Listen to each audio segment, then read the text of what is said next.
Hello and welcome to RUSI in London. My name is Neil Melvin and I'm the Director of International Security Studies at RUSI. Today I'm delighted that we're going to be hosting a discussion about the key issue of South Africa's role in the wider processes of democratization across the African continent. And in particular, I'm pleased to welcome John Steenhuisen, the leader of the Democratic Alliance, South Africa's official opposition party, to lead our discussion on this topic. Today's event forms part of the Africa in Perspective program at RUSI, and indeed is part of our widening engagement on African issues, in particular African security issues at RUSI. If you'd like to learn more about the Africa in Perspective program, or indeed about the wider set of issues that we're covering in the International Security Studies program at RUSI, please visit our website and sign up to receive our newsletter. For today's event, I'm particularly glad that we're going to be hosting this together with the Brenthurst Foundation, which is an important partner for RUSI working on African issues. And so I'd now like to hand over to Ray Hartley, the Research Director at Brenthurst, who will be chairing today's event. Hi, morning. Thank you, Neil. And hello, John. I think what we'd like to do is just to let you just give us a short sketch of your impressions on this topic, and then I'll come back with some questions to take it further. So over to you.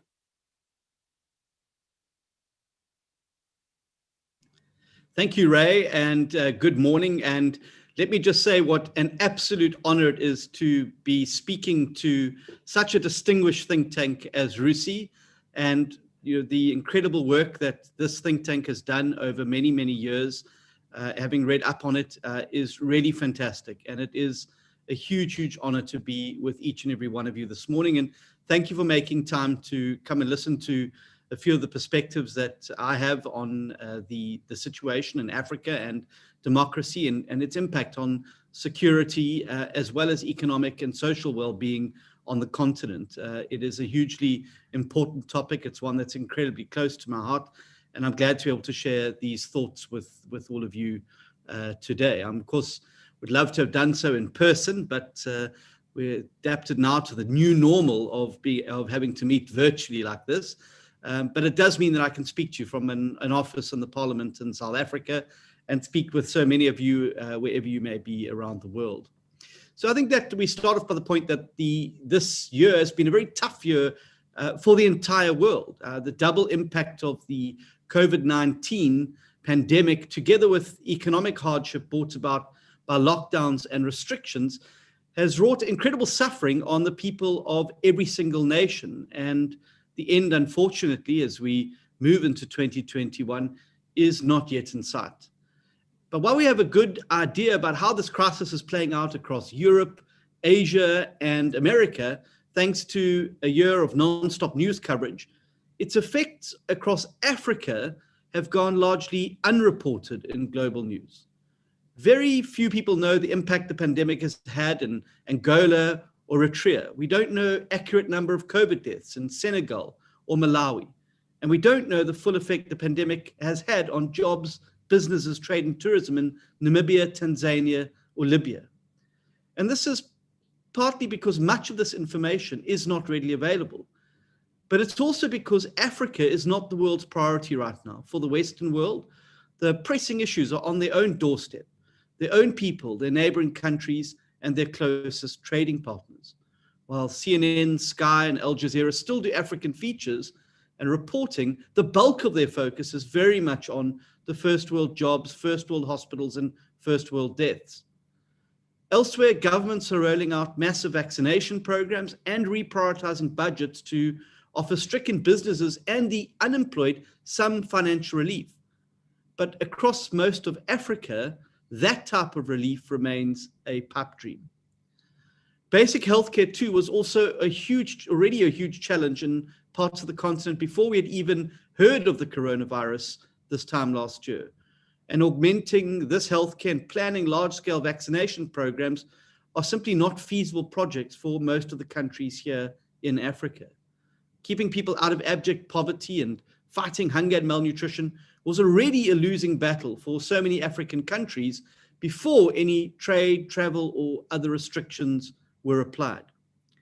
These countries simply do not have the reserves to absorb further economic blows. Their resilience has been completely decimated by years of neglect, poor policy decisions, and outright theft and corruption from those countries. But it is the third threat, on top of these healthcare threats and the economic challenges, that I believe makes Africa's position infinitely more precarious than anywhere else in the world. And that is the threat of political instability and the erosion of democracy. And throughout the continent, we're already seeing a steady decline of democracy and a strengthening, sadly, once again, of what is called big man politics. We're seeing an increasing intolerance of political diversity. We're seeing opposition leaders jailed and their supporters brutalized. We're seeing constitutions being amended to allow multiple term presidents to become presidents for life. And we're seeing elections that are clearly neither free nor fair. These hotspots of instability span the very length and breadth of the continent. And with 10 presidential elections, as well as a number of parliamentary and general elections scheduled this year, 2021 looks to be one of Africa's most challenging years ever. The first of these elections in Uganda last month was the very antithesis of a free and fair election. The main opposition leader, Bobi Wine, twice arrested on trumped-up charges, and at least 100 people killed in clashes with security forces. We've seen the military in Uganda surrounding his home, intimidating supporters, assaulting his family. Thanks to doing away with term limits back in 2005 and then scrapping the age limit for presidents 4 years ago, Yoweri Museveni has now started his 6th term as Ugandan president and has held that position since 1986. Other countries that are going to tread this path of presidential elections this year include South Sudan, Chad, the Republic of Congo, Benin, Zambia, and the Gambia. Ethiopia was meant to have held its general election in August last year, but this was delayed due to the COVID-19 outbreak. It's now scheduled to take place in June, but the war in the northern Tigray region has plunged this now into doubt. Somalia was also meant to have held its presidential election earlier this month, but disagreement over the format of the election is now threatening a full-blown constitutional crisis. This is another country that simply cannot afford any more instability. And the scenes of the protesters scattering amid gunfire in the capital Mogadishu a week ago was an incredibly worrying sight. In Chad, it looks likely that President Idriss Déby Itno will extend his rule for yet another term. He's been in power since 1990, and he seems absolutely intent to keep it that way for as long as he can. And this is a pattern we see repeated across Africa, decade after decade. In far too many countries on this continent, political power, along with the trappings of wealth that accompany this, are viewed as the legitimate spoils of war. Liberation movements that once oversaw the transition from colonial rule to independence consider this to be some form of divine right, and will often manipulate the outcome of the democratic processes to cling desperately to this right. Presidents will hold the throne 3 or 4 decades using the power of incumbency, along with the might of the state, the military, and the press to suppress any opposition. They nationalize assets under the guise of so-called ownership by the people, but in reality, they are stripping their country of its wealth. The children of presidents become the richest people on the continent, while the citizens of these nations become the poorest. This scenario is not the exception to the rule in Africa. It has become the rule. And it's perpetuated because the ruling elite in so many countries are able to subvert and suppress democracy. There is an incorrect perception that the fall of colonialism brought about democracy in most African states. It may have brought about political independence, but true democracy is something completely different. And this can only be tested and observed when there's a peaceful and orderly transition of power through the ballot box, a process that's widely viewed as free and fair and a result that is accepted by all the parties. And yet that is something we are still to see in most African countries. And the prospects for this year look incredibly ominous. Democracy in Africa is faltering. And because the world is looking elsewhere right now and dealing with its own problems, Africa has largely been left to deal with it, out of sight and out of mind. But it is in everybody's interest that Africa succeeds. We live in a super connected world. This continent's 54 nations and 1.2 billion people, employees and employers to the rest of the world. Africa offers massive untapped markets, massive investment possibilities, and massive trade potential. The only thing holding it back and dissuading investment is a lack of good, transparent governance. But the reality is that without strong and moral leadership, African success will remain forever elusive. And in the absence of such leadership, the vacuum is filled by people who aren't in it for the right reasons and who do not care for the plight of their people. As long as they can manipulate the system in their favor, and as long as the external pressure is bearable, nothing will change. But laying the blame for the lack of sufficient external pressure on the global community and media is not good enough, because the very first place this pressure should come from is right here in Africa. African nations and governments have a moral duty to protect democracy and advance human rights on our continent. More than anyone else, it is up to us, the continental peers, to speak up, to apply pressure, and to offer leadership. But you can only do so from a position of relative moral authority. Dictators cannot police dictators, and the corrupt cannot call out the corrupt. 2.5 decades ago, South Africa was such a voice of moral authority. We had gone from being the pariah of the world to the democratic miracle of the world. And for a while, our voice really mattered, particularly here on the continent. But over the last 2 decades, we've seen our moral authority on the African continent slowly being eroded through a combination of our own corrupt leadership and a cowardly apathy towards the abuses of the democracy of the continent's big man leaders. The notable exception was our first democratically elected president, Nelson Mandela, who often found the courage and conviction to stand up to African dictators in the same way he stood up to the apartheid government. But ever since the Mandela administration, South Africa has repeatedly gone missing when the people of our region and our continent needed us to speak up the most. Since the turn of the century, our government has turned a blind eye again and again to everything and everyone north of our border so as not to upset the brotherhood of liberation movements and their aging leaders. There's an unwritten rule of solidarity between the big men of the continent that transcends human rights and decent foreign policy. Back in the early 2000s, under then President Thabo Mbeki, we even gave this practice a name. We called it quiet diplomacy.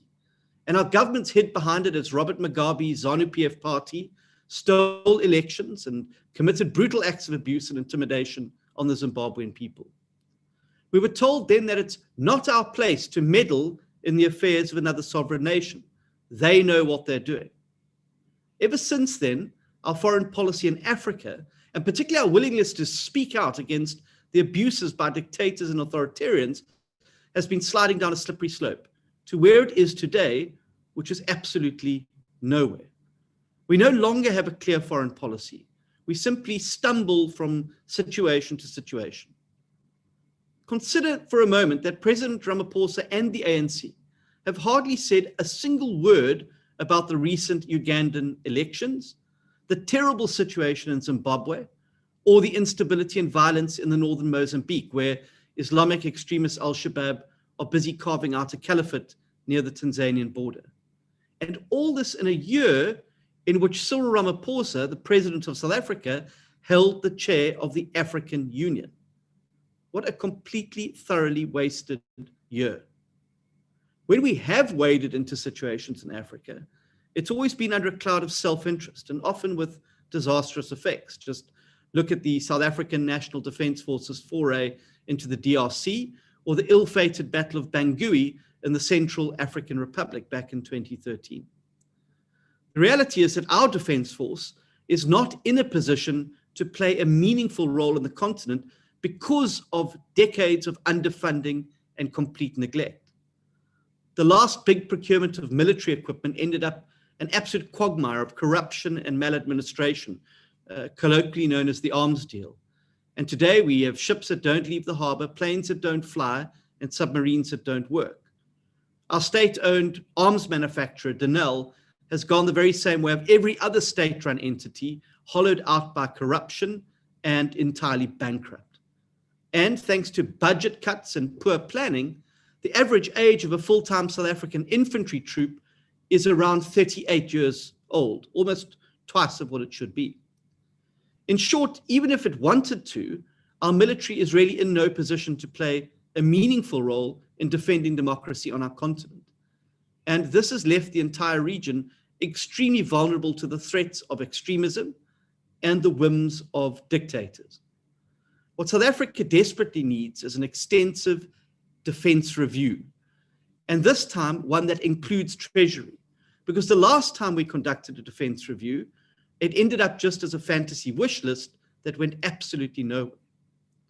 But what our continent needs is nations and leaders who will speak up and speak out and defend democracy, even if this means crossing paths with former struggle allies who might have stood in solidarity in the previous century. At the dawn of our democracy, just 2.5 decades ago, it seemed that South Africa might be such a nation, but it no longer seems that way. More often than not, our government in South Africa will pronounce in great detail on issues over which they have very little influence, such as the conflict in the Middle East, but then remain eerily quiet on matters right here on our doorstep where we actually do have influence. Last month, our president even offered to teach the United States about democracy following the turmoil at Capitol Hill, and yet he steadfastly refuses to make the same offer to our neighbors who are in desperate need of such a lesson. Because when it comes to our region and our relationship with its long-standing rulers, democracy and human rights are very, very far down the list of priorities. Rather than demand accountability and the rule of law, our government bends the knee to those who have withdrawn themselves from the International Criminal Court and then threaten to do the same. And who can forget Omar al-Bashir? Not only was the wanted Sudanese war criminal welcomed in South Africa at the African Union Summit in Johannesburg in 2015, but he was also assisted actively by our government in escaping on a private jet, defying both international law and a domestic court order. This is a line in the sand that simply cannot be erased. We, as South Africa, had the chance to do what was right, both in terms of the law and by the people of Sudan. And our government chose the side of a murderous tyrant. 2 years later, our government again helped a despot leave the country before an arrest could be made. This time it was Grace Mugabe, who had been charged with assault. Granting the wife of a big man politician diplomatic immunity was deemed to be more important than justice for the woman she had viciously assaulted in a hotel room. And we've started to see as well, in recent days, political assassinations taking place in South Africa. A chairman of the Rwandan opposition party just days ago was gunned down in Cape Town. Very clearly a political hit, and following a trend of similar political hits around the rest of the continent. And time again, our government has shown that it places its allegiance with fellow liberation movements and their leaders above its obligation to democracy and the rule of law. And every time it does that, it chips away a little more of the moral authority that it once had on the continent, leaving a situation where today there is almost nothing left. What our continent needs to do is to let go of the past, because the world has changed a lot in the past 30 or 40 years. The struggle for liberation and the struggle for independence is over. Our continent no longer needs liberation movements. It needs credible, competent, selfless governments. And perhaps it's time to admit once and for all that such governments simply do not emerge from liberation movements. It takes a completely different skill set and a totally different ethos. What has also changed during this time is the way in which the world views the outdated ideologies of the 20th century. One by one, the few remaining socialist states are turning away from socialism and embracing open economies and enterprise to lift their countries out of deep economic slums. For the likes of Cuba and Venezuela, this experiment with socialism has been a long and costly lesson. But they too are beginning to realize that progress is only possible when you tap into the ingenuity and the drive of people. In large parts of Africa, however, this lesson is yet to be learned. And the reason for this has less to do with honestly held beliefs about equality, and the more to do with the ease with which socialism allows a political elite to exploit a country's wealth, all in the name of justice.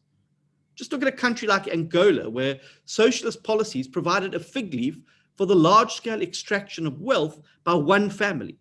Inequality doesn't get more pronounced than that. Here in South Africa, the ANC has long been committed to a socialist roadmap for the economy. But this has been accelerated in recent years with plans to nationalize, among other things, land, healthcare, and the Reserve Bank. All of this punted by a fabulously wealthy ruling elite in an insider-outsider economy that keeps 30 million people trapped in absolute poverty. So where the rest of the world is slowly abandoning the socialism experiment, many African states are now doubling down on it, even as poverty, unemployment, and inequality are worsened.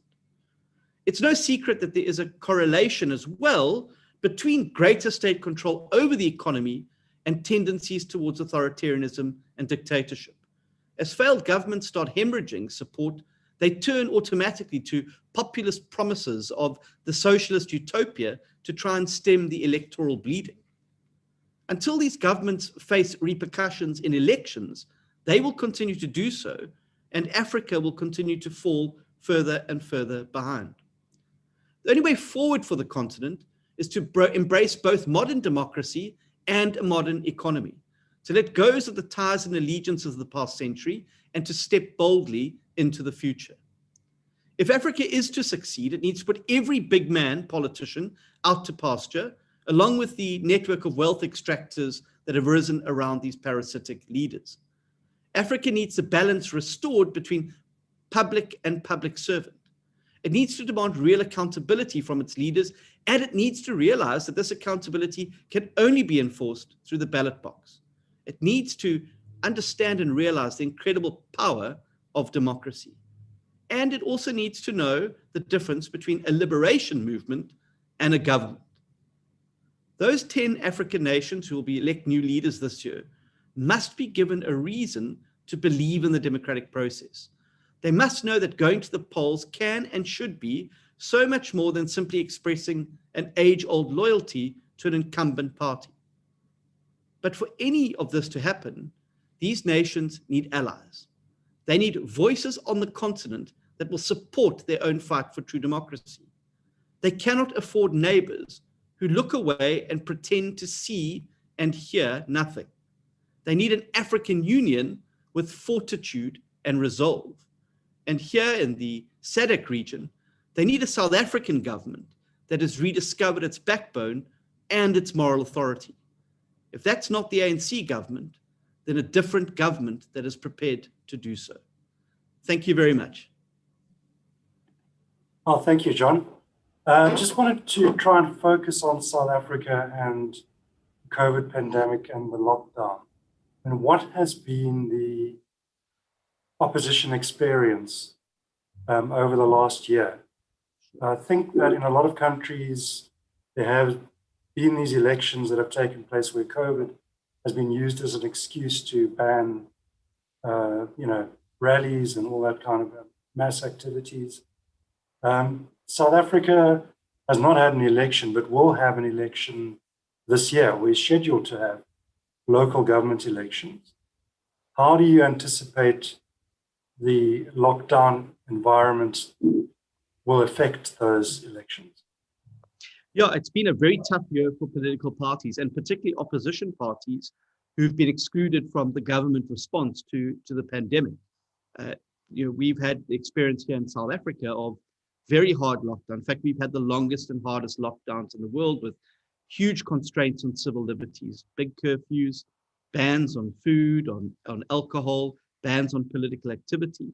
And it has been very difficult, obviously, for the opposition to mobilize. We're also not guaranteed to have an election later this year. Our election is scheduled for October, we hope. But there is already a lot of rumbling from the radical left in terms of the economic freedom fighters and within government itself to try and delay these elections. Obviously, the opposition have got to stand together to try and prevent this from happening. Obviously, government doesn't want to go into an election in the midst of a lockdown crisis, a pandemic crisis. But it has also been used to constrain significantly the ability of opposition to work in parliament. So we have an act in South Africa called the Disaster Management Act, which essentially during once a state of disaster is declared, essentially gives the executive the power to make sweeping legislative amendments as well as curtail civil liberties without ever having to refer back to parliament. And then it's an anomaly that we have in our law here that if you declare a state of emergency, you've got to go back to parliament every 21 days so that parliament, the people's representatives, can debate, decide and discuss whether in fact this is a good idea. Under the Disaster Management Act, we could be kept perpetually in a state of disaster for as long as the governing party deigns it to be so. And that's one of the reasons we've approached our constitutional court to challenge the constitutionality of the Disaster Management Act, because as we sit today, political activity is banned. You're not allowed to have political meetings, you're not allowed to have political gatherings, and this obviously significantly constrains the opposition's ability to be able to communicate with supporters and the like. And we've had to make some drastic changes to move towards direct communication models where we can bypass this and use virtual platforms to try and talk to people about who we are and what we're trying to do. But it has been significantly constrained during this year. And also, government has abused here the ability, the powers of the Disaster Management Act to impose an authoritarianism that we haven't seen before. We had more people who died from police and army brutality in the first 5 weeks of the lockdown than had passed away from the pandemic. We've seen the UN declare South Africa to had one of the most brutal lockdowns in the world in terms of the curtailment of civil liberties and abuse by the military, going into people's homes, tipping out their fridges, people being whipped on the streets of South Africa, made to do exercises and humiliated on the streets of South Africa. And I mean, we've even had draconian regulations come out. We've got a government who's always wanted to have the type of unfettered power that they have now, imposing things like bans on cigarettes, which have absolutely no effect on COVID-19 whatsoever. We're one of the only countries in the world that instituted alcohol bans. We've had bans on the type of clothing you could buy and directions from government about how you should wear clothing and what qualifies as a t-shirt and what qualifies as sandals.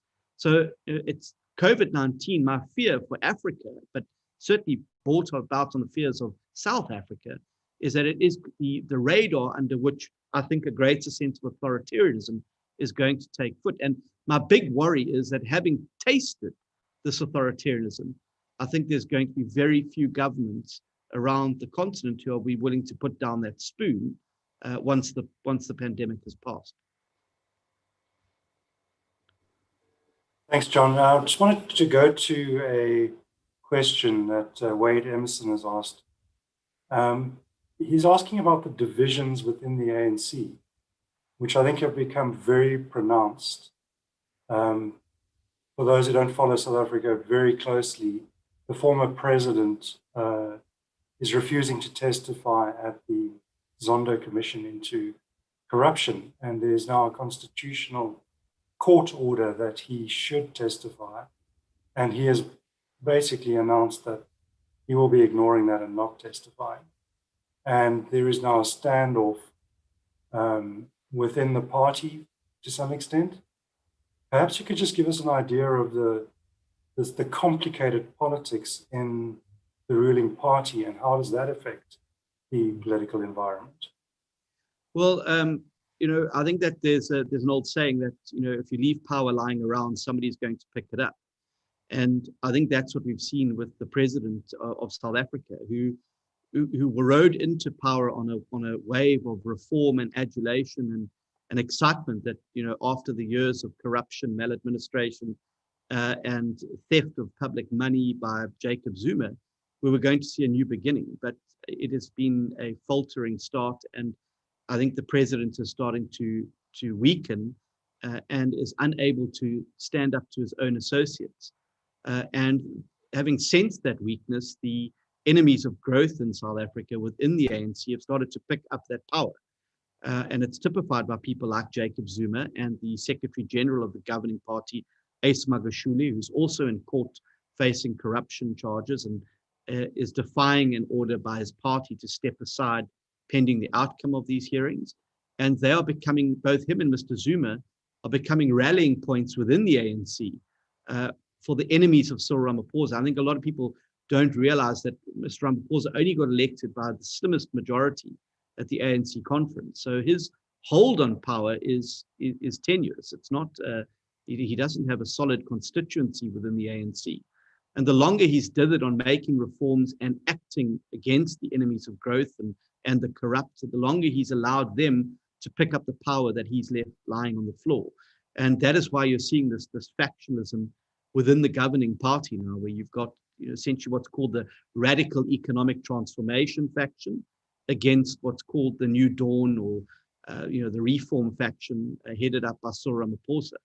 And of course, that radical economic transformation faction are goaded on and supported by the radical economic freedom fighters, who are a radical outfit on the left, but who were essentially the ANC's youth league that broke away from that party. And they, of course, are stoking up those divisions within the governing party as well. And it is those divisions that cause a lot of the inertia in South Africa. So the reason the president's reform agenda is being stymied is because people within his own party are blocking those reforms. It's going to be very interesting today to see, it's our budget day today here in South Africa, and it's going to be very interesting to see how the finance minister traverses key areas like state-owned entity bailouts and the nationalization of the Reserve Bank, which his party has resolved to ensure happens, but which he himself personally is opposed to. And so these juxtapositions within the governing party that cause a lot of the inertia that we see in South Africa going on. So, John, you mentioned that it's up to Africans to challenge these the deteriorating situation with democracy and to actually find ways to reverse this. But what about foreign governments? Given the audience that we have today, I have a question here from Dick Rogers. I mean, what should, for example, the attitude and the approach of the British government be to this deteriorating situation of deteriorating democracy and so on? Well, I certainly think that everyone has a role to play. And as I said in my contribution, I think Africa has the potential to be a massive trading partner, a huge source of customer base for developed economies, and I think she's worth the fighting for. And I certainly do think that there is a more proactive role that governments could be playing, particularly against things like we're about to go through a process where our constitution is to be amended to allow for expropriation of any land or property without compensation, essentially the same model used by Robert Mugabe in Zimbabwe. And this is one area where I really think the international community should be speaking up and speaking out. And places like the United Kingdom, places like the European Union are South Africa's largest trading partners. And I really think there should be more being said about to the government of South Africa that, look, if you're going to go down the road of these type of Zimbabwe, Venezuela style policies, please understand that our ability to invest in your economy is going to be significantly constrained. And I think there does need to be a bigger voice from South Africa's trading partners and people who have influence on the country from the international level to be speaking up and speaking out about things like this, because the road the destination of that road is all too obvious. It's Zimbabwe, it's Venezuela, it's everywhere else. This expropriation or nationalization without compensation has been practiced. It also makes it very difficult for foreign firms to invest in South Africa. Why on earth would you come to South Africa, build a factory, when a few years down the line it could be expropriated without compensation in the national interest? South Africa is bemoaning the fact that there's no internal vaccine capacity. Why are we relying on the world to provide vaccines? Why are we not developing them ourselves? And the answer is quite simple. I mean, vaccine companies establish themselves in countries with strong property rights because intellectual property is such an important component of medical development. In a country like South Africa, where that is now in question, I think it is a huge deterrent. But I do think that foreign governments should be putting pressure on the South African government to walk away from these investment killing policies by saying, if you do this, it's going to be very difficult for us to promote investment into South Africa. And we need foreign direct investment dramatically, particularly in key industries like mining, agriculture, and the like. And if we're going to chase it away, I think that Africa and South Africa will be poorer for it. And again, I'd just like to turn to another question, quite a good observation from Andrew Donaldson, which is, what about the correlation between big manist leadership and the growing Chinese influence in Africa? There's a lot of debt that has been taken on by African countries, Chinese debt, and a relationship that's fraught at points, but is definitely on the rise. Is that influencing the way in which politics is conducted? Absolutely. And I mean, I think China's Belt and Road Initiative is very clear about what their plans are for Africa and for places like South Africa. And obviously, they need to secure minerals and primary raw materials to feed their economic, their economy and their factories. And so there's an interest for them to be able to get a monopoly, almost a recolonization of Africa for extractive purposes. And we've certainly seen that in places like Mozambique and others. The reality is that what they offer is finance without the terms. So whereas you would go to the World Bank or WTO or any international lender, they're not going to lend money to you unless you've got the democratic fundamentals are sound and that you're not practicing human rights abuses. China adds none of those caveats to its loans. They just want to create the dependency on that money, and then often when those countries default and cannot pay, they then get full control of the resource themselves. So they then cut out the country almost entirely. And there's ports in Africa where they are owned by the Chinese, and 14 kilometers around those ports are owned by the Chinese in settling that debt. So they're a money lender that will lend the money, and as soon as it defaults there, they jump on the opportunity to actually then secure the resource for themselves. And one looks at the fishing rights in a place like Mozambique, one looks at the forestry rights in a place like Mozambique, even to some extent in parts of South Africa with mining. That influence is huge. And as I said, all comes no strings attached. So you've got easy access to money, and you don't have the pressure to reform your government policies or to stop abusing your political opponents. Even here in South Africa, we've had members of our state security agency who've been sent to China for training. People in the military are sent to China for training. And one of the things that came out from the previous inquiry into state-owned, into the state security agency was things on how to suppress the opposition. And we've seen the fruits of that, where the Zondo Commission inquiry, which is a commission inquiry going into what is termed state capture here in South Africa, has exposed that there were, in fact, plans to bribe the judiciary, to bribe the media to report negatively on the opposition, and a complete destabilization campaign of areas where the opposition is in government. I mean, that comes straight out of the playbook of the type of training I've no doubt was received in a place like China. Thanks, John. And an interesting follow-up here from Kaylin Grafton, following up on something you mentioned, the insurgency in northern Mozambique, and the apparent unwillingness or inability of the Mozambique government to intervene in a serious way. Does this not show that you do need a strong man in charge when you're trying to deal with a serious security meltdown?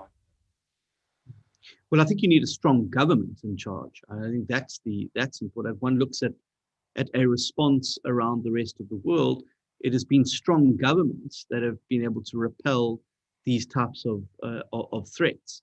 It's when you have a single party that is then constrained or has the constraints of a dwindling defense service that it is impossible to do so. And in some instances, you find that the insurgents are actually supported by members of one faction or another.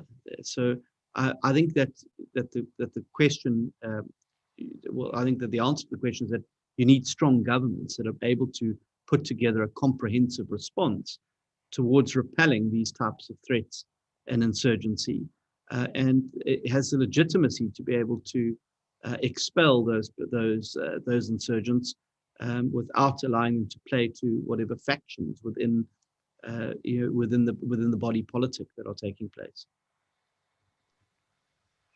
So John, just turning back to South Africa, I mean, with all of the problems that the ruling party is experiencing, the opposition still seems to be struggling to make inroads and to actually gain electoral, more votes, basically. And in part, that could be to do with the liberation legacy and the power of that.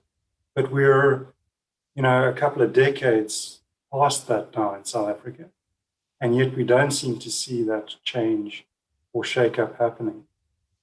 Is the opposition too disunited and fractured between a whole number of parties? Is there a case for some sort of coalition there? Absolutely, and I think that coalition politics is going to be one of the ways, I think, to break the serious logjam that exists in South African politics.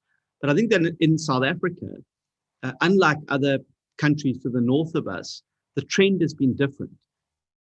Generally, what you see in other countries is the liberation movement consuming and absorbing political players into it. So ZANU in Zimbabwe absorbed ZAPU, and the main opposition are co-opted. And I think we've seen the opposite trend in South Africa, and that's in that the opposition has grown larger every election since 1994, and the government's share of the vote has gone down every election since 1994, except for there was a small blip in 99 where they held through. But the government share of the vote has been significantly dwindling to the point where now it's in the mid to high 50s, down from highs of 70s. And the opposition's share of the vote is higher. I do think that there is time for like-minded opposition parties to start talking about realignment and talking about how we can work together to sit around the table and agree on the 10 to 15 things that South Africa needs to do in the next 5 to 10 years, and then focus like a laser beam on getting those things right and doing them well.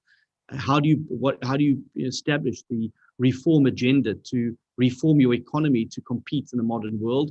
How do you reform your education system? How do you build an inclusive economy? How do you focus on relaxing labor legislation? How do you encourage investment? Those key issues, I think, lie at the heart of transforming where South Africa may be. And interestingly enough, there may be elements within the governing party that could form part of such a realignment of politics. If the radical economic transformation faction gain control of the ANC or try and eject the reform faction, there's opportunities, I believe, for centrist coalitions where either coalitions of supply with votes in parliament or the like open up opportunity for the president and the reformers to seek support from the opposition benches to get the reform agenda through, despite what their own backbench may be doing. And so I think there's some interesting times ahead, and the breakup of the African National Congress, I think, offers huge opportunities and potential for strong opposition parties to be able to be a part of breaking the logjam and forming and building a new majority at the center, the rational center of politics in South Africa, to keep the radical left agenda and the far right out of power. John, a question from Christopher Hockey.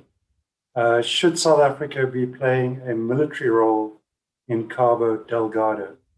And I think broader than that, should the SADC region be mounting some kind of response or support for the Mozambican government in that conflict? Absolutely. And I think it's in SADC's interest to do so, because these things have a tendency to spread. And, and the more they spread, the more human rights abuses are there, and the more potential there is for greater instability. And if they're successful in Mozambique, the infiltration to South Africa, Botswana, other countries will begin. So I think it's in the interest of the region to put together a regional response to get in there and help the Mozambican government deal with this problem, rather than allow Al-Shabaab to create a foothold in northern Mozambique, from which they then have a beachhead to spread out into the rest of Africa. And I think that the South African government, as I say, is significantly constrained. Our military, the spend on the military has been very, very limited. And the last defense review was a complete and utter failure, mainly because it failed to include national treasury. So you can have all the wish lists in the world, but if you don't have a way to fund military acquisition and expansion, you're going to have a problem. And South Africa has not had a terribly good record in international skirmishes. I mean, in the early 90s, we were ejected from the small mountain kingdom of Lesotho. We had a terrible experience in Bangui and in the DRC. And I think that there is time and I think the interest of South Africa to have a trained military that is able to go out and do peacekeeping missions and the like within the region, but certainly in broader Africa as well. And had our military had a capacity, it would have been quite easy to assist Mozambique with dealing with the insurgency problem. Fortunately, they don't have the funds and they don't have the training to be able to effectively perform that task.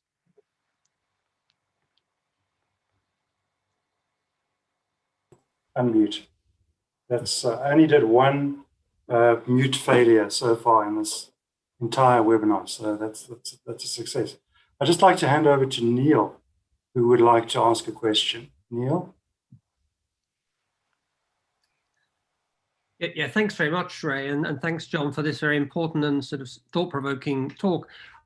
I just wanted to ask a question going back to your comments about the sort of international dimensions of democratization. I mean, you highlighted some of these difficulties around the no strings attached agenda, which China brings through debt and so on. But of course, it's part of a wider trend in which we have Russia, the Gulf states also following similar engagements across Africa. I mean, even deploying mercenary forces to Central African Republic. So I was wondering a little bit about what your thoughts were about whether this is, I mean, obviously you take to heart what you say, that this process has to begin at home with African countries leading, but given the international dimensions of this, what is the scope for cooperation between a country like the UK and African countries to try to address these sort of permissive influence that some of these countries are promoting in African countries? Well, I mean, it's almost, thanks, Neil, for the question. I mean, it's almost like there's you recall I think it was in the 1800s, the scramble for late 70s, the scramble for Africa. There's a new scramble for Africa now, and it is happening on a variety of fronts.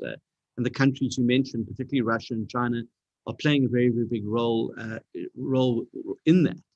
And it is very, very concerning. And so I think there is greater scope for established democracies to be able to spend resources and time with South Africa and other African countries on talking up why democracy is important and why there is an intrinsic link between the way in which you govern and the way in which your people live. It's a no-brainer. You look at any data around the world, the most prosperous countries are those that have strong institutions, strong democracies, and strong support for the key foundational principles of democracy: the rule of law, an independent media, strong property rights, and a human rights-based approach where civil liberties are protected. And so I think one of the big things that developed countries can do with less developed countries is around building strong institutions.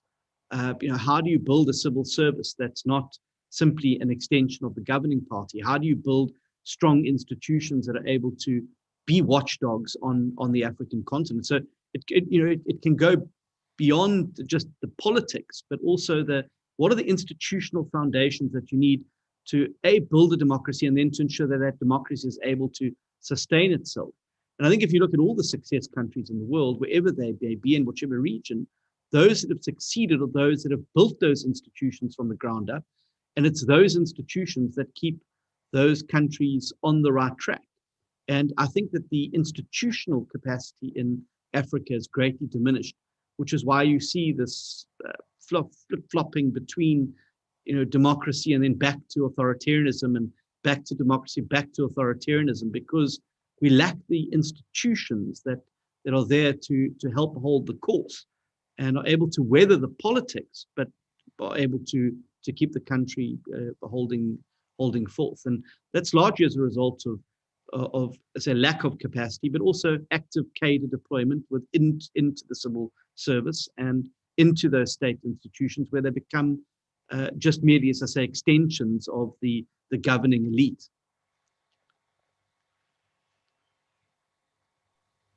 Thank you, John. Question here from Rupert Wallace. On a recent visit to South Africa, I was struck by wide and willing identification of citizens with the four main racial groupings. Is this ethnography likely to remain a permanent feature of South African society? And what are the implications of that? Sure. Yes, race is a big issue in South Africa, particularly given our terrible past of apartheid, where people were ascribed values and attributes according to their race. And race still runs very, very deeply in South Africa. And we have to move towards a non-racial society, and that certainly is set out very clearly in our constitution. That it's one of the ways we should be moving, but it does play a big role, and it is also exploited by politicians within and political organizations within the country, in whose interest it is to keep people separated on the basis of race, color, ethnicity. So it goes beyond just colors. There are a whole lot of substrata. There's language, difference between Afrikaans, English, and Nguni languages. There's that distinction there. There's cultural, Afrikaners, Zulus, also tribal differences, etc. And all of these are furrows that are plowed very hard by politicians to try and gather their support. And unfortunately, what you've seen during the COVID pandemic, when you have uncertainty or instability and people feel threatened, that there is almost a retreat back into these ethnic, language, cultural groupings, because that's where people feel secure. They retreat back into the cave because they don't know how to deal with the saber-toothed tiger that's roaming around outside it. So there is that natural tendency, and it's a terrible thing, because it makes building a new majority so much more difficult. If everyone's divided into these little artificial groupings, I think that it is a lot harder to mobilize people around a common set of values and principles. But certainly the party that I lead, we go out every day trying to bring people together, showing that we're actually able to protect language, cultural, tribal rights better within a established, consolidated party that is able to defend each other's rights and constitutional attributes. So it is difficult, and it still plays a big feature. But I look at a country like the United States. I think they passed the Civil Rights Act in it was 60, 62, 64, and yet are still riven by the issue of race. There is a much vexed issue, even in a country like the United States, many decades after that ended. And it's something South Africa is going to have to grapple with for some time. But the reality is there is a new generation of South Africa that is growing up where that has become less important. And I think that as education levels improve, as people's aspirations are heightened, that there is going to see, I believe, a seeing past just simply race, culture, language as your key defining characteristic, but seeing yourself as a South African with your own agency, who's able to go forth and take advantage of opportunity. Okay, and trying to fit in a few more questions before we get to the end. Ewan Grant has a question. How are international bodies like the World Bank and IMF reacting to Russia and China's growing interest in the resource sector? I mean, it's beyond South Africa's borders, but do you have a perspective on that? Look, I mean, the IMF and World Bank come out to South Africa very often. And I mean, I can't really talk about their reaction to international pressure, but they have sounded the alarm around things like expropriation without compensation, South African government's growing debt, crisis that is looming, and our ability to be able to fund a very large public service. So they do sound the warning that they are playing an active role in South Africa and in telling South Africa, look, these are problem areas that you need to deal with.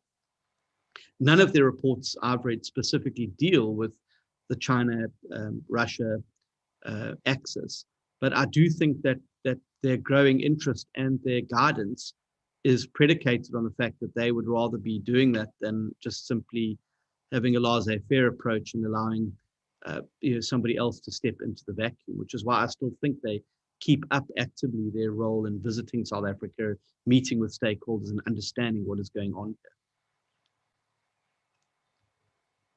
I think we can fit one more in. Another question from Andrew. To what extent are Africa's governance problems really colonial problems? It was Europeans who drew the boundaries of most African countries, and it was their administrations that were inherited by the new rulers.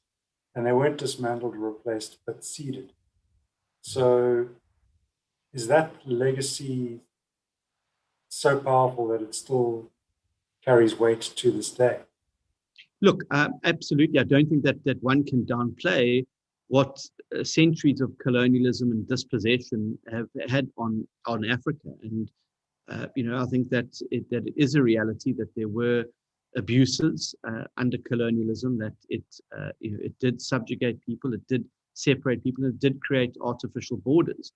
But we're not alone in that. Africa is not alone in that. I mean, the United States was a colony, large parts of South America were colonies. The large parts of the globe where people were former colonies. And, they've taken active steps to overcome the legacy of that colonialism and, have used some of the obvious attributes that came from it. I think India benefited incredibly from the very sharp administration there, which was able to handle large parts of conflict, etc. And so I think that there was that there are many other countries that have been in a similar situation but have been able to pull themselves out of it. And I do think it is an inhibitor, but I don't think it's an insurmountable inhibitor. And many of those countries have shown that is possible to, despite years of colonialism and the like and extraction, have been able to now build successful economies and are able to lift people out of poverty and are growing.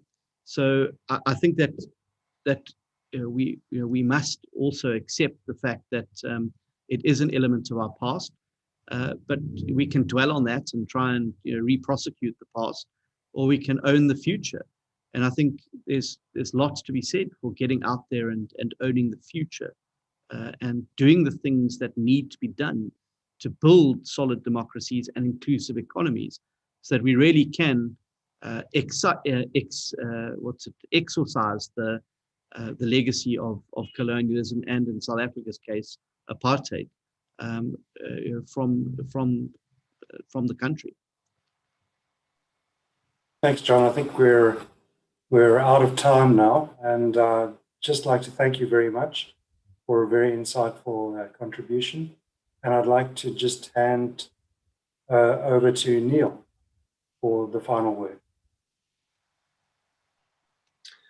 Yes, thank you, Ray, for chairing, and special thanks to John for, as I said, a very timely discussion and presentation. Obviously, we're seeing a renewed interest in democratization and democracy at the international level with the election of the Biden administration, a bigger discussion, which the UK is also part of, about building sort of new multilateralism around values. And I think your comments about South Africa and about the challenges across the African continent really need to be thought of in that context. And as I said, I particularly also welcome your thoughts about how the UK, which is looking, I think, with renewed interest at Africa, having left the European Union. Africa is going to be a big priority for the UK. We've got our integrated review just about to come out, and I think Africa will figure prominently in that. So I think your presentation today is also very much feeding into that discussion in the UK, and we want to thank you for that. But thank you also to all of the people who've been following the event, and we look forward to being in touch with you on future African discussions. So please do stay in touch with Rusi on this subject as we develop our work across the African continent. So thank you for today. Bye-bye.